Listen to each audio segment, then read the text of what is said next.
baru dan kuasa sukacita surga, fasilitas surga yang lebih baru lagi, melebihi dari tahun-tahun sebelumnya. Amin. Turun atas kita semua, jemaat kekasih Kristus di tempat ini. Dan sebentar yang menyampaikan firman Tuhan adalah seorang hambanya yang datang dari Batu Malang YPPI, Yayasan Pusat Pekabaran Injil Indonesia, sahabat rohani saya, saudara kembar rohani daripada suami saya, almarhum Dr. Lauman, yang akan menyampaikan firman Tuhan hari ini khusus. Beliau datang buat kita. Terpuji Tuhan. Mari Bapak Ibu, ibadah ini kita buka dengan doa yang beriman sungguh-sungguh kepada Kristus. Kita berdoa. Bukankah Engkau Allah yang akbar? Bukankah Engkau pemilik, penjunan, penentu atas dunia dengan segala isinya, terutama atas hidup kami? Bukankah Engkau jurumudi, pengendali, penasehat agung perkasa untuk hidup kami? Yesus Kristus Tuhan sudah datang, tandanya palungan dan kandang domba. Tandanya para gembala mendengar suara malaikat berkata segala kemuliaan bagi Allah di tempat yang dan paling tinggi, maha tinggi dan damai sejahtera bagi orang yang berkenan kepadanya. Kami orang-orang yang tidak benar, Tuhan, kami mau untuk dibenarkan. Untuk itu kami datang beribadah bersama-sama. Sucikan hidup kami, maka kami menjadi orang-orang yang dibenarkan. Doa orang benar sangat besar kuasanya. Kami masuk di awal tahun 23 bersama Yesus Kristus Tuhan, dan olehnya kami berkemenangan. Kami berangkat dari titik kemenangan kepada kemenangan, kepada kemenangan, kepada kemenangan yang lebih daripada kemenangan. Tanda dari kami memenang adalah kami harus melewati badai, melewati api, melewati sungai, tapi kami tidak terbakar, kami tidak tenggelam.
kekuatan-Mu dalam hidup kami Tuhan.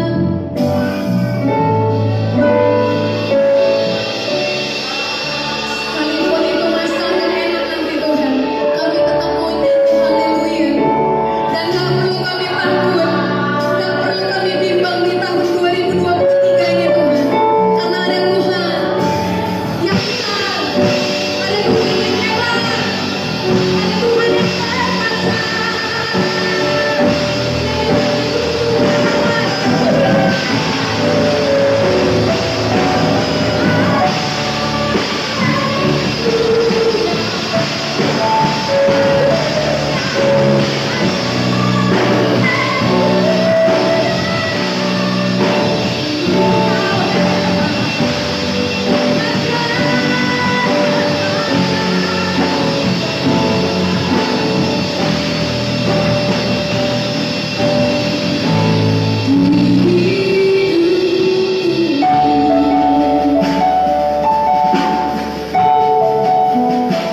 Di hidup kami selamanya hanya Engkau yang kami sembah.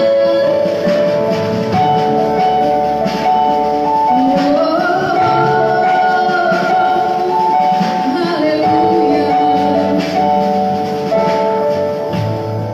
Terima kasih Tuhan. Tuhan Engkau baik Bapa. Dari mana datang pertolongan 365 hari kalau nggak dari Engkau Tuhan?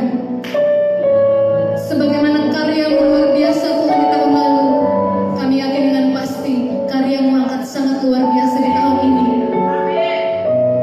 Tahun lalu adalah tahun yang penuh takjub Tuhan. Kami takjub melihat Engkau menggendong kami erat, memeluk kami erat. Takjub kami Tuhan melihat jalan-jalan-Mu Tuhan. Takjub kami melihat Engkau menskenariokan seluruh cerita hidup kami. Dan kami tahu dengan pasti tahun ini adalah tahun pertolongan, perlindungan, penyertaan yang lebih lagi melimpah atas kami Tuhan. Dan saat ini kami mau sungguh-sungguh menyatakan Engkau itu. Dan tahun ini Tuhan adalah tahun yang sangat dahsyat buat kami Tuhan. Kami akan terheran Tuhan melihat karya Tuhan yang begitu nyata dalam hidup kami. Kami akan pulang dengan berkas-berkas. Kalau tahun lalu banyak kesedihan, banyak air mata, dan tahun ini kami akan pulang dengan berkasnya. Kami akan bersuka cita dan kami akan tahu siapa Allah kami. Terima kasih Tuhan. Dan saat ini Bapa, kami mau lagi lebih sungguh-sungguh untuk berjibakan Engkau. Kami mau mencapai Tuhan, melihat karya Tuhan, dan merasakan siapa Tuhan sebenarnya dalam hidup kami. Dan para jemaat kami pengharapan yang siap untuk memuji Tuhan lebih lagi. Sama-sama kita boleh katakan, Amin.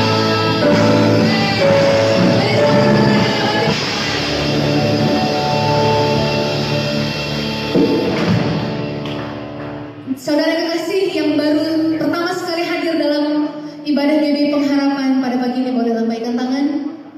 Apakah ada jiwa yang baru atau masih jiwa yang sama sama-sama melayani Tuhan? Masih jiwa yang sama-sama melayani Tuhan. Haleluya. Saya ingin kita semua untuk berdiri. Mari saudara, kita boleh sama-sama di tahun ini, kita boleh sama-sama mengenal dan juga merasakan firman kebaikan Tuhan dalam hidup kami.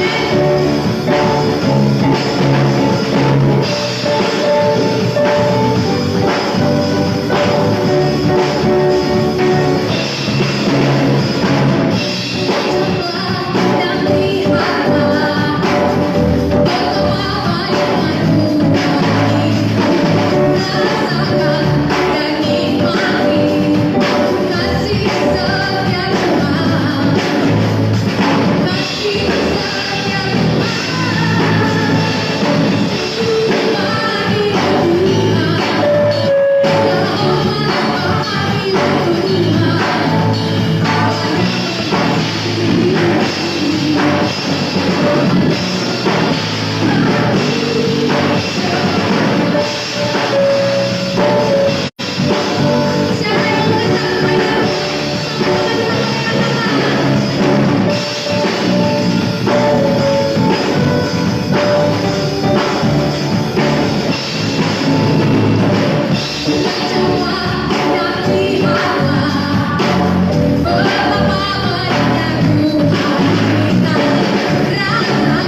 hadir Engkau bekerja di tengah-tengah kami dan di dalam kami. Karena firman Allah berkata, di atas puji-pujian umat Tuhan ada Allah hadir, Allah bekerja, Allah berbicara. Terima kasih Bapa. Sempurnakanlah kehadiran-Mu, karya-Mu lagi lewat pembacaan, perenungan, pemberitaan firman Allah, sehingga umat-Mu benar-benar mengerti firman Allah, mengalami kuasa berkat ajaib firman Allah, melakukan firman Allah, dan memuliakan Tuhan. Mari Tuhan, berkatilah firman-Mu, berilah hamba-Mu ini firman yang dari Tuhan, bukan dari pikiran, perasaan, emosi hamba-Mu, tapi dari Roh Kudus, Roh Allah semata-mata. Yang kami perlukan, kami semua jemaat, adalah firman yang keluar dari mulut Allah. Firman-Nya ada kuasa, ada urapan, yang mampu menciptakan kebangunan rohani, menciptakan transformasi rohani, yang mampu mengubah kami menjadi semakin serupa dengan Yesus. Mari Tuhan berbicaralah, tenangkan hati kami Roh Kudus Allah. Semua kuasa lain, kuasa setan bekerja, kami lawan, kami tolak, kami buang keluar dari kami dalam nama Yesus. Kuasa Roh Kudus saja berbicara, menjamah, mengubah kami saat membaca merenung firman Allah. Hati kami, lindungi kami, sertai kami. Haleluya, haleluya, amin. Silakan duduk. Kita membaca beberapa ayat sebagai pembahasan pemberitaan firman. Yang pertama dari Roma 12 ayat 1 dan 2 saja sampai ayat 8, tapi kita baca 2 ayat saja. Roma 12 ayat 1 dan 2. Lalu yang kedua Yohanes pasal 4. Mari kita buka Alkitab kita masing-masing dan kita sambil berdoa supaya firman ini dihidupkan secara baru oleh Roh Kudus. Roma 12 ayat 1 dan 2 saya baca. Karena itu saudara-saudara, demi kemurahan Allah, aku menasihatkan kamu supaya kamu mempersembahkan tubuhmu sebagai persembahan yang hidup, yang kudus dan yang berkenan kepada Allah. Itu adalah ibadahmu yang sejati. Janganlah kamu menjadi serupa dengan dunia ini, tetapi berubahlah oleh pembaharuan budimu, sehingga kamu dapat membedakan manakah kehendak Allah, apa yang baik, yang berkenan kepada Allah, dan yang sempurna. Satu lagi, kita baca dari Injil Yohanes pasal 4 ayat 24. Yohanes pasal 4 ayat 24, saya baca ayat itu. Allah adalah roh, dan barang siapa menyembah Dia harus menyembahnya dalam roh dan kebenaran. Saudara-saudara dalam Tuhan Yesus Kristus, hari ini kita berada pada permulaan tahun 2023. Kita patut bersyukur kepada Tuhan karena setahun lamanya kita berjalan bersama Tuhan, kita dibentuk, dididik, ditegur, dihajar oleh Tuhan. Dan kalau kita ada hari ini tempat ini, itu kasih karunia Tuhan. Itu bukti kasih karunia Tuhan yang tidak pernah gagal membentuk, menghajar, dan membawa kita kepada kemenangan demi kemenangan. Hari ini saya akan mengajak kita merenungkan sebuah tema kecil yang diambil dari Roma 12 ayat yang tengah itu. Itu adalah ibadahmu yang sejati. Ibadah yang sejati. Kalau ada ibadah yang sejati, ada juga ibadah yang tidak sejati. Ya. Dalam kehidupan umat Tuhan perenjalan umat Israel, ada ibadah yang tidak sejati, yang tidak murni, dan yang tidak berkenan kepada Tuhan, bahkan ditolak oleh Tuhan, walaupun masih beribadah. Tapi ada juga ibadah yang benar-benar berkenan berkenan kepada Tuhan, menyenangkan dari Tuhan, dan dipakai Tuhan untuk memberkati umat itu sehingga mereka semakin beriman, semakin taat kepada Tuhan. Hari ini kita akan melakukan ibadah yang sejati. Menurut firman Allah, paling kurang ada 4 unsur utama dalam sebuah ibadah yang berkenan kepada Tuhan. Unsur pertama dalam ibadah itu mesti ada namanya penyerahan total kepada Allah, umat Allah. Yang kedua, seperti yang kita baca dalam Yohanes, di sana harus ada penyembahan yang benar dalam Roh Kudus, dalam kebenaran Allah. Yang ketiga, dalam ibadah ini perlu ada yang namanya perubahan hidup, perubahan karakter, pikiran, tabiat. Dan yang keempat, dalam ibadah ini perlu ada namanya pelayanan dari Tuhan kepada Tuhan dan kepada sesama. 4 unsur itulah yang kita coba dalami, renungkan pada pagi hari ini di tahun yang baru ini. Saudara dalam Tuhan Yesus, saya berdoa secara kudus betul-betul menyentuh hati kita dengan firman ini, sehingga kita mengalami 4 hal atau melakukan 4 hal itu.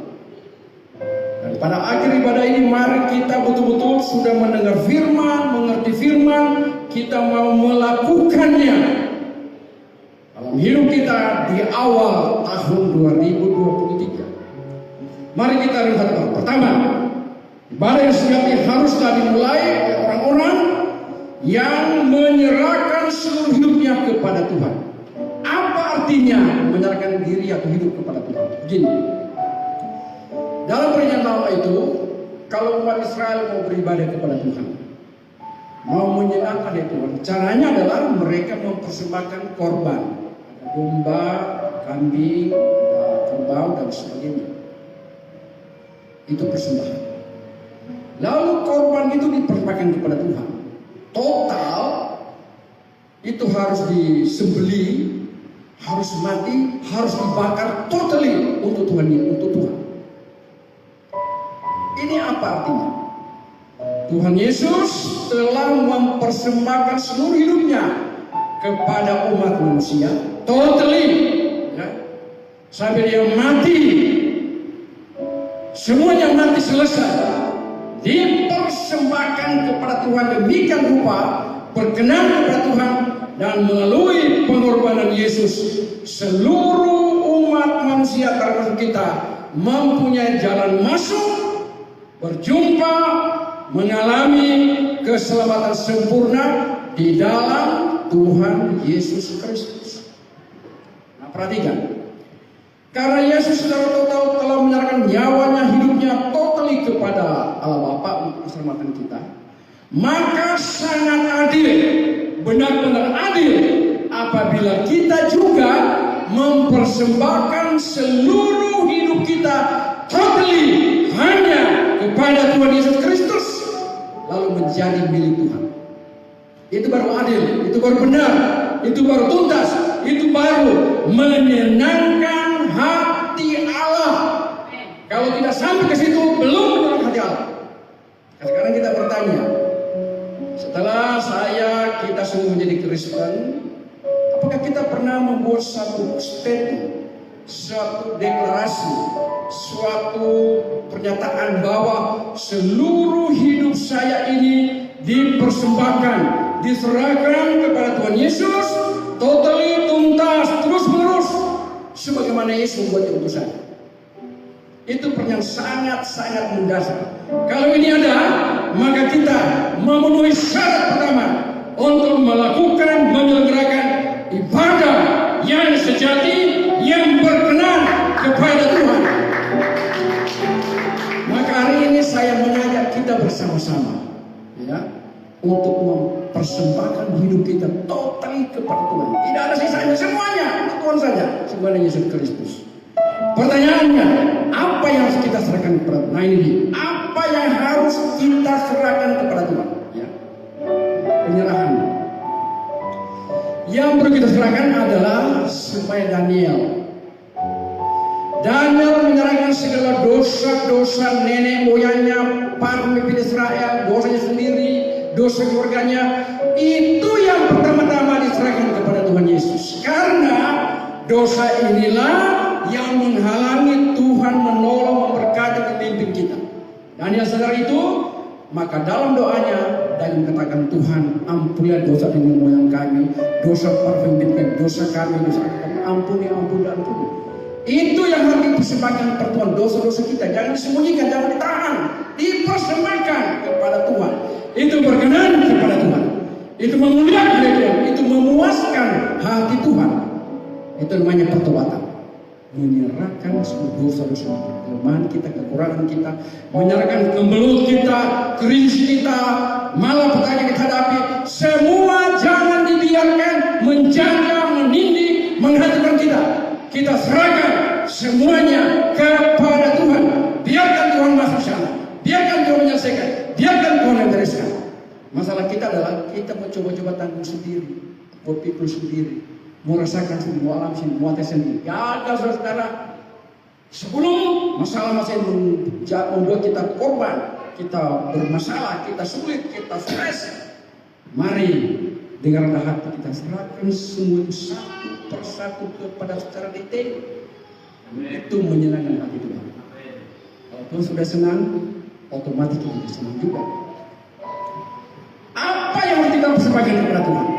Yang kedua, seluruh rencana kita, pikiran kita, program kita, pekerjaan kita, semuanya harus diserahkan kepada Tuhan, supaya Tuhan masuk di sana, bekerja di sana, dan membuatnya berhasil. Karena Tuhan bersama-sama dengan Tuhan. Namanya orang tidak mau menyerahkan kepada Tuhan programnya, rencana, cita-cita, pekerjaan, biarkan berjalan begitu saja. Kalau serahkan kepada Tuhan, saudara, lain sekali, beda sekali. Di mana bedanya? Terasa dalam program itu, dalam pekerjaan itu, dalam rencana, dalam bisnis itu. Ada nampak Tuhan bekerja, mendatangkan kebaikan pada kita di dalam semua. Penyerahan itu penting.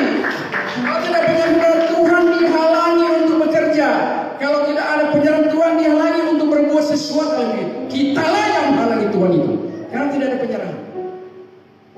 Jadi hal-hal berupa dosa, hal-hal positif, rencana, serta pekerjaan, biarkan Tuhan masuk di sana. Biarkan bekerja dengan bebas, menggenapi, melakukan firman-Nya, bahwa dia bekerja, datangkan kebaikan. Kalau tidak, masalah, malapetaka, dan kita menjadi korban daripada semuanya. Jadi itulah artinya penyerahan kepada Tuhan. Mari kita ukur diri kita. Apakah kita sudah melakukan itu? Kalau belum, hari ini hari melakukan penyerahan itu. Melakukan penyerahan ulang pada tahun yang baru kepada Tuhan, supaya hidup kita ada nampak perubahan, ada nampak kuasa Allah, ada nampak mujizat Allah ke depan. Itu syarat pertama, ibadah yang sejati, yang berkenan kepada Tuhan. Yang kedua, dalam Yohanes tadi kita baca, penyerahan yang harus membawa kita pada langkah berikut, yaitu penyembahan. Nah ini, kalau kita baca dalam kitab Wahyu pasal 4 pasal 5, saudara, Allah kita di sorga itu disembah 24 jam oleh 24 tua-tua, oleh para malaikat, oleh makhluk. Kenapa? Karena kesukaan Allah adalah disembah oleh makhluknya, oleh ciptaannya, oleh umatnya. Mari kita perhatikan ini. Anda dan saya memulai hati Tuhan, sembah dia. Itu cara menyenangkan hati Tuhan.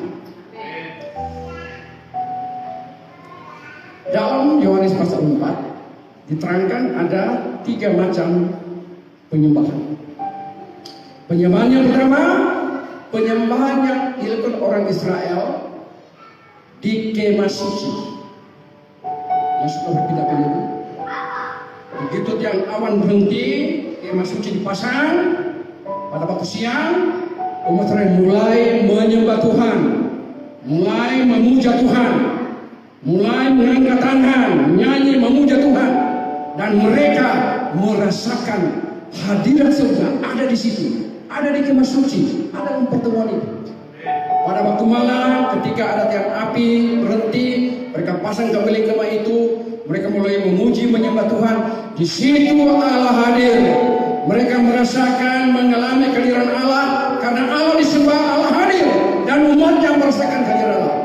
Saudara-saudara, salah satu kebutuhan roh dan batin manusia yang paling dalam adalah apabila ia merasakan, mengalami secara baru dan terus-menerus yang namanya kehadiran Allah, yang namanya hadirat Allah.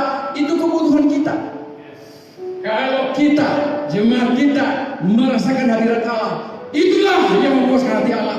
Itulah juga yang memuaskan hati, jiwa, roh kita, sehingga teguh, tegak, kuat dalam Tuhan.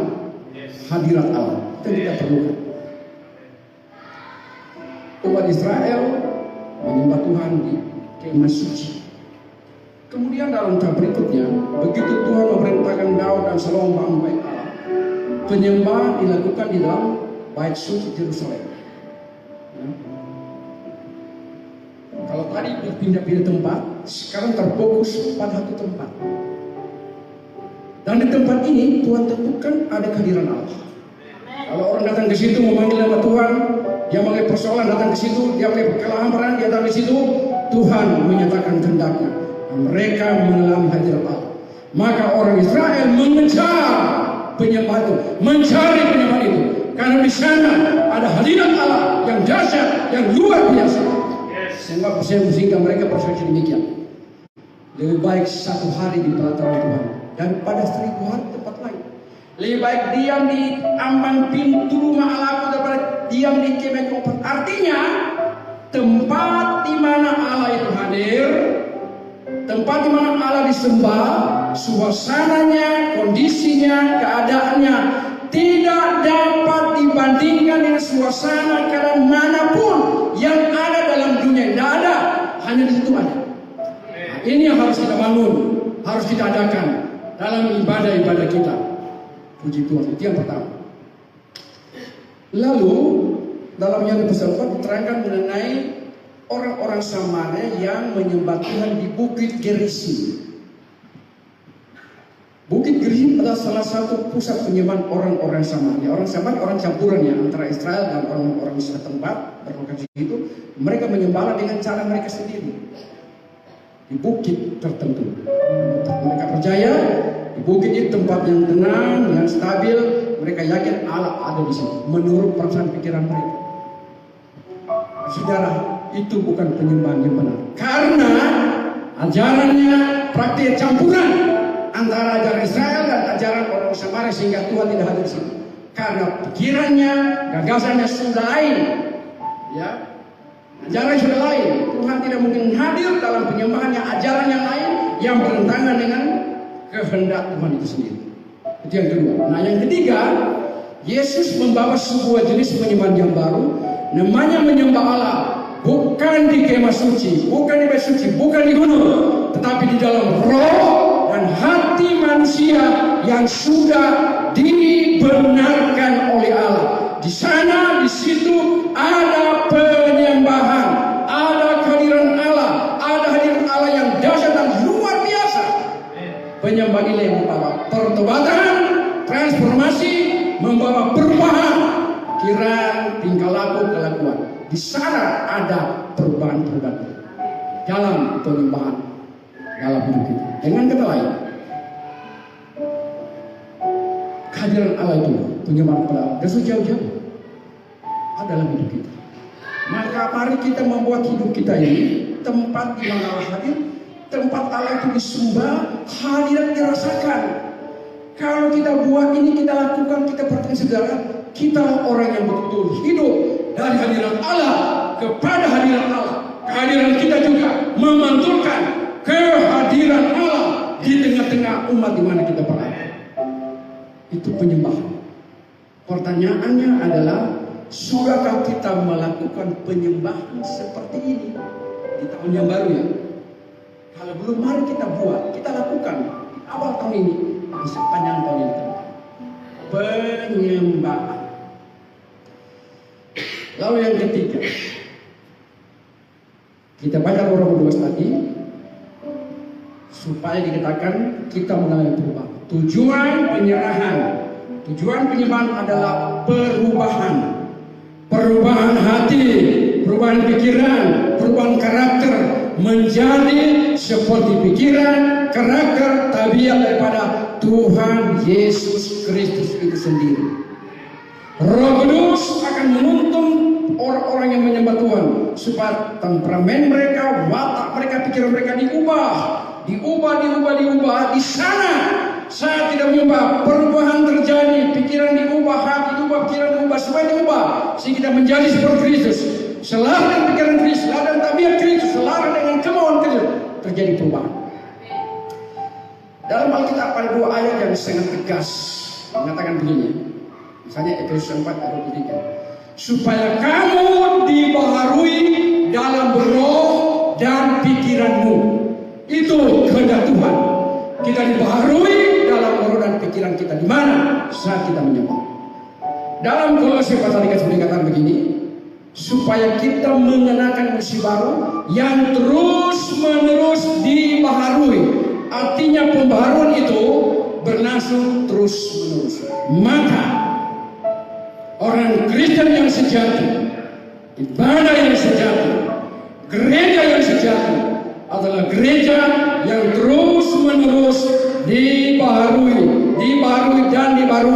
dan proses berlangsung seumur hidup.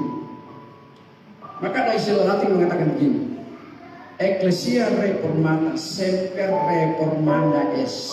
Artinya gereja yang sejati, ya, gereja dibaharui harus terus-menerus dibaharui. Jangan pernah berhenti. Begitu berhenti stagnan, jadi status quo. Roh yang aktif, yang bekerja, tidak boleh dihalangi. Kalau kau bekerja, yakin bekerja, maka pasti ada perubahan ke arah kematangan, kedewasaan, sebagaimana Yesus Kristus dalam alam supernatural seperti ini. Sangat akan bekerja, bukan hanya mengubah pikiran kita, tapi memberikan karunia-karunia pelayanan untuk melayani Tuhan dan sesama. Perubahan. Jadi pertanyaannya adalah, apakah setelah kita menjadi Kristen nampak tidak perubahan dalam hidup kita itu? Atau jalan di tempat malam mundur seperti udang?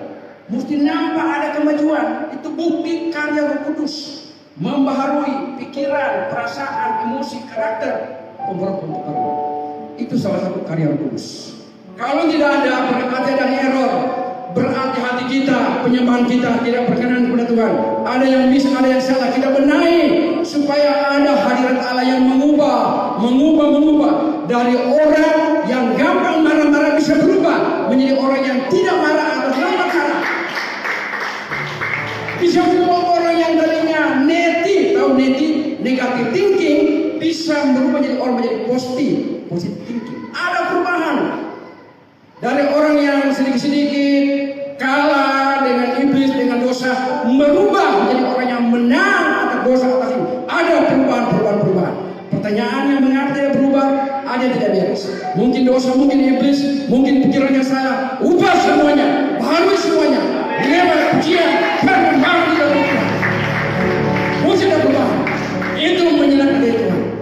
Kalau gereja tidak ada perubahan lagi, maka minta maaf saudara, Roh Kudus dihalangi di sini. Roh Kudus tidak bisa bekerja dengan bebas. Tidak menyatakan karunia Allah, kuasa Allah, tidak saudara. Harus dibiarkan bekerja. Lewat pujian, penyembahan, khotbah, semuanya dalam semangat mengubah, berubah seperti Yesus. Begitu. Tujuan akhir dari penyerahan, penyembahan dan perubahan apa? Yang keempat, itulah pelayanan. Melayani Tuhan dan sesama. Tuhan beri kepada kita karunia kuasa urapan ketetapan segala macam. Tujuannya apa? Supaya semuanya kita pakai untuk melayani Tuhan dan kepentingannya jemaat. Maka dalam Roma 12 tadi mulai ayat 3 sampai 8, kita melayani Tuhan dengan karunia Roh Kudus yang Tuhan telah beri kepada kita. Dengan itu kita melayani Tuhan. Kalau melayani selain karunia, maka pelayanan kita akan berkembang, akan bertambah-tambah, akan makin dahsyat, makin luar biasa. Tuhan dimuliakan lewat pelayanan kita. Pelayanan apa saja? Mau sama leader, mau pemain musik, mau berkhotbah, mau berdoa, semua akan berkembang, akan melayani Tuhan untuk kepentingan Tuhan semata-mata. Bisa lihat ya. Hari ini saya bicara tentang ibadah yang sejati. Ada 4 unsur. Unsur yang pertama apa? Apa masih ingat? Yang pertama apa unsurnya pertama? Apa itu? Penyerahan. Yang kedua, penyembahan. Yang ketiga, perubahan. Yang keempat, pelayanan. Nah, 4 unsur inilah yang kita meminta kepada Tuhan supaya dikerjakan dalam hidup kita dan kita komitmen untuk. Amin. Semua kita bangkit berdiri. Kita punya sebuah lagu-lagunya begini, Tuhanku mau menyenangkan. Misalnya, mari kita berdiri, kita nyanyi lagu Tuhanku mau menyenangkan.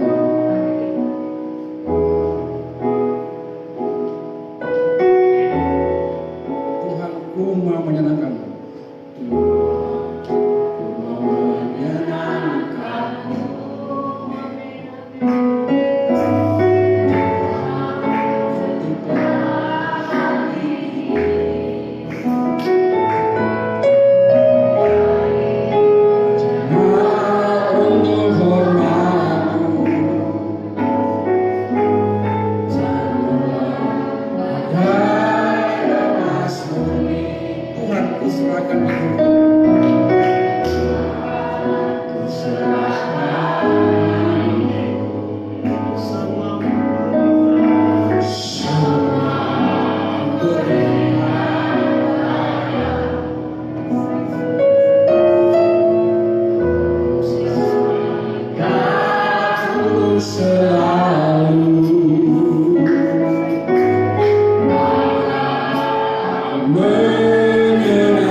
Sekali lagi, mari kita semua datang ke hadapan Tuhan. Semua yang mau mengalami kuasa Allah yang mengubah, yang membesarkan, mari saudara, bersama-sama saya kita datang ke depan mimbar ini. Kita bersama-sama berdoa, berkomitmen mentaati firman Allah. Mari jemaat, maju ke depan sini semua. Mari ke sini, mari ke sini.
disenangkan, dimuliakan, dibesarkan, kami pun disenangkan, dimuliakan. Tuhan Yesus tolong kami jemaatmu yang lemah tidak berdaya ini. Roh Kudus bantu, buat komitmen, deklarasi, keputusan untuk menyenangkan hatimu. Seluruh jemaat ini, mari bersama-sama dengan saya kita mengambil keputusan, kita membuat keputusan yang sudah mendengar firman, mengerti firman, kita mau melakukan firman di tahun yang baru ini, mulai hari ini. Oleh karena itu, mari bersama-sama saya kita berdoa. Semua jemaat ini ikut saya berdoa, ikut kalimat-kalimat saya, kita berdoa kepada Tuhan. Tuhan Yesus Kristus, kami sudah mendengar firman Allah. Kami sudah mengerti firman Allah. Dan kami mau melakukan firman Allah. Tujuannya hanya satu, supaya Allah kami disenangkan. Justru di awal tahun 2023 ini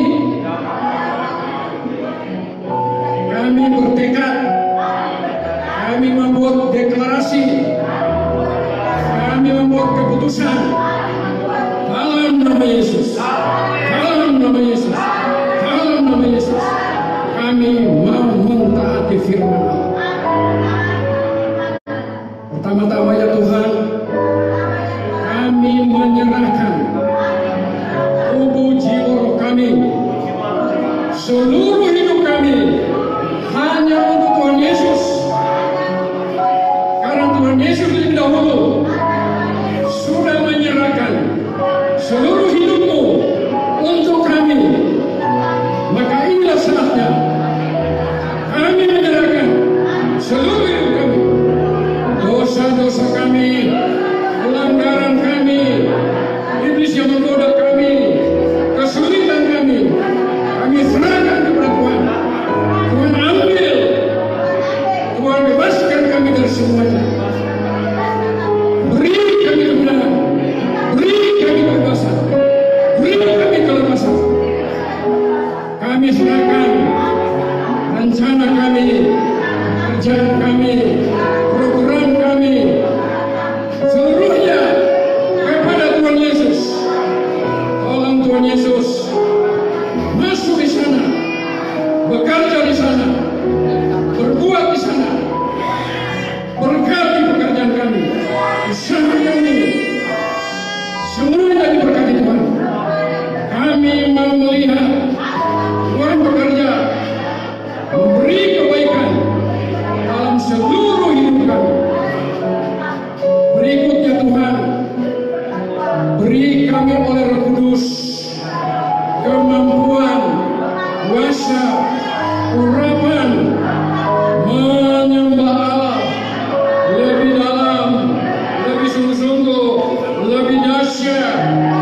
Karena menyembah menyukakan hati Allah, menyukakan hati kami, mendatangkan hadirat Allah. Tolong kami menyembah Allah dalam roh dan kebenaran.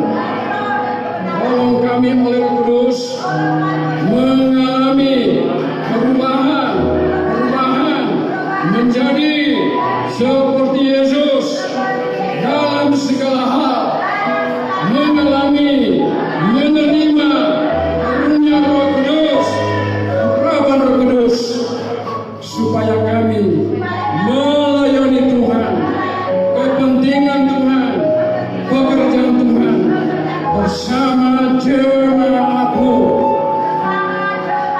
Tolong kami, bantu kami berjalan di tahun 2023 dengan komitmen ini. Terima kasih Tuhan. Kami percaya siapapun yang bertekad memuliakan Tuhan, menyenangkan dari Tuhan, diberkati Tuhan, ditolong Tuhan.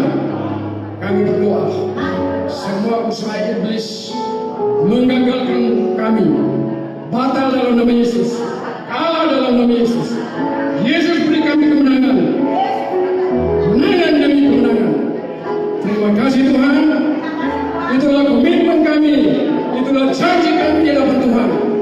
Tuhan menolong kami mewujudkannya di tahun ini. Dalam nama Yesus.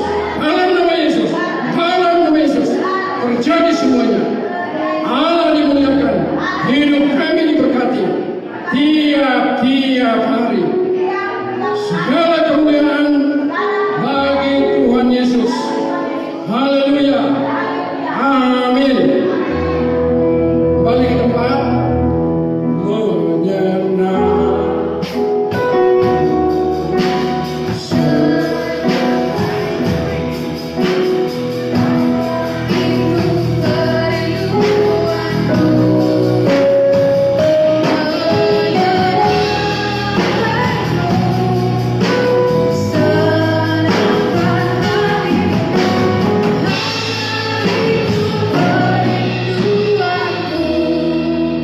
Bapak yang baik, terima kasih untuk firman-Mu.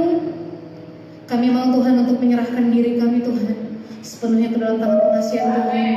Kami mau Tuhan untuk bertobat, kami mau untuk melayani Engkau Tuhan. Kami mau Tuhan berjalan dari kemenangan kepada kemenangan Bapa. Dan saat ini Tuhan tiba saatnya Bapa, kami mau memberikan yang terbaik dalam kami Tuhan untuk Engkau Bapa. Berkati Tuhan tangan-tangan yang memberikan Tuhan. Berkati keluarga mereka, berkati karir mereka Tuhan.